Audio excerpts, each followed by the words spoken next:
Effects of the shoulder position on the biceps brachii, AMG, in different dumbbell curls.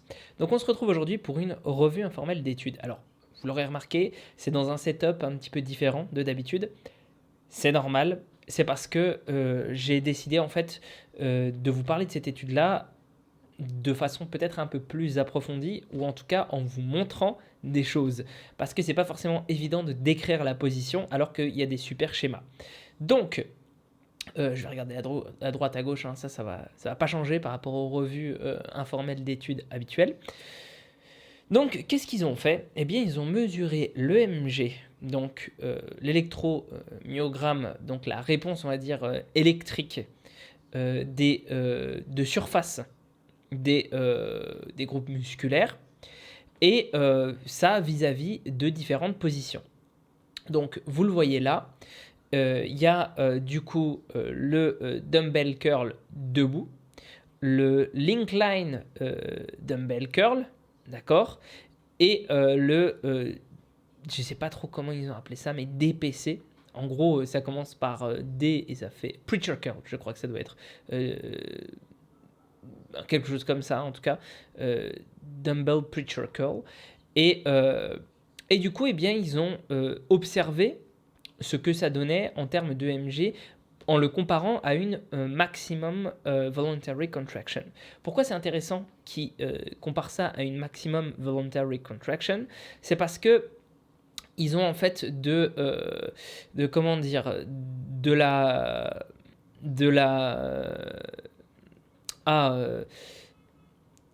si jamais tu fais travailler ton muscle, d'accord, en isométrique, tu vas avoir une certaine contraction donnée, d'accord. Tu vas pouvoir ajuster tes données vis-à-vis de cette contraction-là.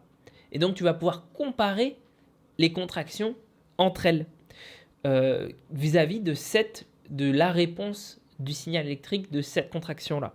Donc, ça permet de quantifier les choses. C'est pour ça que c'est important d'avoir quand même une maximum voluntary contraction à un moment donné. Pardon, je suis enrhumé. C'est une horreur. Bref, du coup, tac, tac, tac, donc on a ça. Ils ont fait, donc du coup, 3 minutes après la MVC, et ensuite, eh bien, 2 minutes avant la DBC, 2 minutes entre chaque... je crois que c'était une seule contraction, si je ne m'abuse. Je vais regarder ça plus en détail ici. Mais il me semble que c'était... tac, tac, tac. Voilà, un simple cycle. Voilà, ils le disent là, un simple cycle. Donc, c'est une seule fois. Ils n'ont pas fait genre une série de je ne sais pas combien de répétitions. Ils ont fait ça une seule fois. Et alors, qu'est-ce que ça a donné sur la contraction concentrique? Alors, la première phase, c'est celle où ça se plie, d'accord? Où ça se plie, on va dire, au début du mouvement.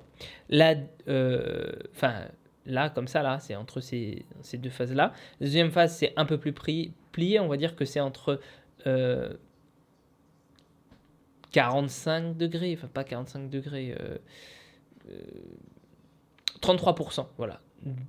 Là, 66%, là, 100%. Et ensuite, donc ça, c'est les 3 phases du concentrique, et ça, c'est les 3 phases de l'excentrique. D'accord? Donc, qu'est-ce qu'on remarque? On remarque que sur la première phase, d'accord, du concentrique, on a clairement une différence, alors statistiquement significative, hein, sur le DPC, d'accord. Donc le preacher curl, là où en fait on commence de cette façon-là, donc avec l'épaule en flexion. Ensuite, sur la deuxième phase du concentrique, c'est à peu près équivalent entre les trois. Et c'est même équivalent dans le sens statistique. Et ensuite, sur la troisième phase du concentrique, on a à ce moment-là le DPC, donc le preacher curl, qui est vraiment en dessous des deux autres. Donc, et les deux autres sont statistiquement équivalents. Donc, ça c'est le cas pour la contraction concentrique, et pour la phase excentrique, du coup, on a exactement l'inverse qui se produit, à la différence près que sur la phase excentrique, finalement, le DPC, donc en troisième phase, donc là où on se rapproche le plus en fait de la fin, donc comme au début, là, au lieu qu'il y ait une différence statistiquement significative, eh bien la différence n'est plus statistiquement significative. Mais elle reste quand même présente. On pourrait supposer que c'est un artefact ou alors c'était que la puissance statistique n'a pas été suffisante.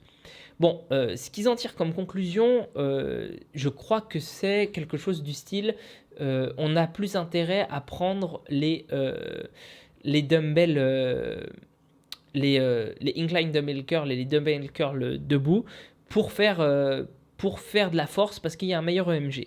Moi, je ne vais pas être aussi, on va dire, autant là-dedans. En revanche, c'est hyper intéressant pour plusieurs choses. Pourquoi ? Parce que ça, c'est une étude qui commence à dater, mais maintenant, on a des résultats et on sait que si on compare des trucs comme ça à des trucs comme ça, en tout cas, si on fait travailler sur de plus grandes longueurs musculaires ou de plus courtes longueurs musculaires, d'accord ? Eh bien ça fonctionne mieux pour l'hypertrophie que ça, d'accord ? Or, pourtant, ce qu'on voit ici, c'est que finalement, dépendant de la phase du mouvement, on va avoir des différences, d'accord ? Mais au total, ça semble pas être, comment dire, vraiment hyper différent. On a juste plus même d'EMG à un moment sur la contraction concentrique au début en preacher curl. Donc, même si on a, moi la première conclusion que je tire de ça, c'est que même si on a une EMG qui semble favorable, parce qu'on aurait très bien pu dire, on se contente juste du début du mouvement, d'accord ? Et bien même si on a une EMG favorable, quand je veux dire par là, on aurait très bien pu se dire on se contente du début du mouvement. Non, on n'aurait pas pu se dire ça dans une étude ou quoi. Mais si jamais on avait fait que des amplitudes partielles, voilà, et qu'on avait regardé cette EMG là, eh bien on serait rendu compte qu'il y a plus d'activation EMG. Or, on est sur de moins grandes longueurs musculaires, donc de façon globale, on aura dans d'autres études, ce qu'on retrouve quand on fait des amplitudes partielles sur des plus grandes longueurs musculaires pour les biceps, c'est qu'il y a plus d'hypertrophie là. Donc, si jamais on se fondait juste sur le MG, la seule chose que je veux dire par là, c'est que c'est pas très fiable. C'est pas une mesure qui est hyper fiable. Alors, en l'absence d'autres données, c'est très bien de se fier aux EMG. Mais quand on parle de quelque chose de quand on a d'autres études qui sont là pour faire des vraies comparaisons en termes d'hypertrophie, alors je pense que les EMG montrent qu'elles ne sont pas hyper fiables. Et d'ailleurs, pourquoi on pourrait se poser la question. Moi, je pense que c'est parce que une des choses qui peut confondre les EMG, c'est que quand on est sur une plus courte longueur musculaire, eh bien, on va avoir plus de fibres qui vont devoir s'activer en même temps parce que tout simplement, il faut faire le raccourcissement du muscle. Et pourquoi est-ce que je parle de courte longueur musculaire ? D'ailleurs, je ne sais pas si je vous l'ai expliqué, je ne sais pas si je vous l'ai rappelé, mais le biceps, c'est un muscle polyarticulaire. Sachant qu'il est polyarticulaire, donc quand on va faire une flexion d'épaule, il va être raccourci. Quand on va faire une flexion de bras, une flexion de coude, il va être raccourci aussi. Donc, là, il est étiré à l'épaule et étiré au coude. Là, il est moins étiré à l'épaule. S'il n'est pas complètement raccourci, il est moins étiré, mais il reste étiré au coude. Voilà. Deuxième chose que je trouve intéressante de noter sur cette étude-là, c'est que l'EMG semble être quand même en accord avec la contrainte mécanique qu'on applique. C'est-à-dire que, eh bien oui, il va y avoir besoin d'avoir un petit peu plus de force musculaire là, au début du mouvement, parce qu'en fait, ton muscle, non seulement il va être raccourci, mais aussi en termes de bras de levier par rapport au sol, quand tu démarres ton mouvement, c'est déjà... il y a déjà un torque, une force qui s'exerce sur ton biceps. Pourquoi ? Parce ton bras n'est pas complètement perpendiculaire avec le sol, donc du coup tu as déjà une force qui s'exerce sur là.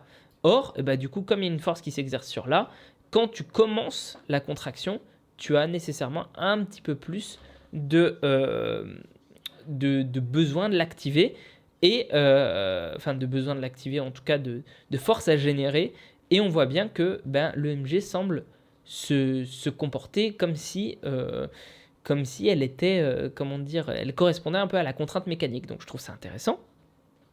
Ensuite, eh bien, sur la phase 2, donc du coup la phase 2, c'est quand on est entre là et là, eh bien, les contraintes là sont à peu près similaires, donc ça se comprend. Et enfin sur la phase 3, donc quand on est en fait en train d'arriver, donc là, pardon, sur la phase 3, quand on est en train d'arriver vers la fin, et bien là, l'avant-bras va être totalement perpendiculaire au sol, donc on va avoir moins de demandes mécaniques, alors que là, quand il va être totalement perpendiculaire au sol, enfin, quand il va être quasiment totalement replié, eh bien, il reste pas complètement perpendiculaire au sol.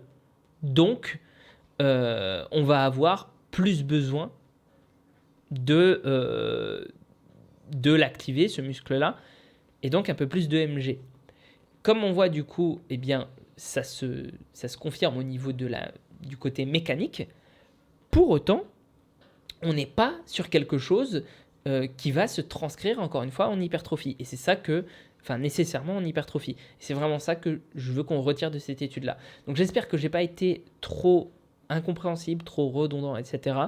Mais voilà, je pense que cette étude-là est vraiment assez intéressante et qu'elle peut un petit peu nourrir notre réflexion sur comment interpréter les études scientifiques de façon générale quand elles concernent les EMG. Et sur ce, eh bien, prends soin de toi et on se retrouve pour une prochaine vidéo.